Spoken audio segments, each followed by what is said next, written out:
ভারতীয় কূটনীতিকদের সঙ্গে গোপন বৈঠক হয়েছে এমন সংবাদকে বিভ্রান্তিকর বলে প্রত্যাখ্যান করেছেন জামায়াতে ইসলামীর আমির ডক্টর শফিকুর রহমান। আন্তর্জাতিক বার্তা সংস্থা রয়টার্সকে দেওয়া এক সাক্ষাৎকার প্রসঙ্গে নিজের অবস্থান ব্যাখ্যা করে তিনি এই কথা বলেন।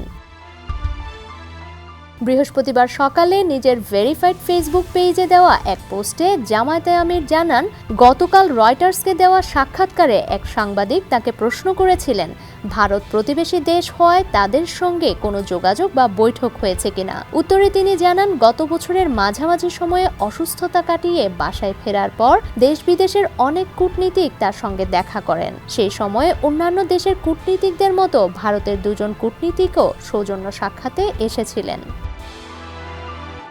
ডক্টর শফিকুর রহমান বলেন, ওই সাক্ষাতে অন্যদের মতোই স্বাভাবিক আলাপ হয়েছে। তিনি আরও জানান, কূটনীতিকদের সঙ্গে সাক্ষাতের বিষয়টি প্রকাশ্যে আনার বিষয়ে জামায়াতের অবস্থান স্পষ্ট ছিল, তবে ভারতীয় কূটনীতিকরা তখন সেটি প্রকাশ না করার অনুরোধ করেছিলেন। পরে দুই দেশের স্বার্থ সংশ্লিষ্ট কোনো বৈঠক হলে তা প্রকাশ্যে আনা হবে বলেও জানানো হয়েছিল।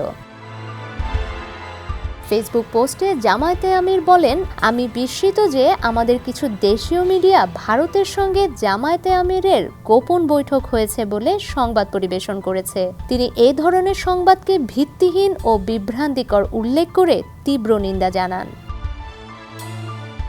ভবিষ্যতে প্রকৃত তথ্য যাচাই না করে এমন সংবাদ প্রকাশ থেকে বিরত থাকার জন্য সংশ্লিষ্ট গণমাধ্যমগুলোর প্রতি আহ্বানও জানিয়েছেন জামায়াতে ইসলামীর আমির doctor Shafiqur Rahman. Desk report, সমকাল।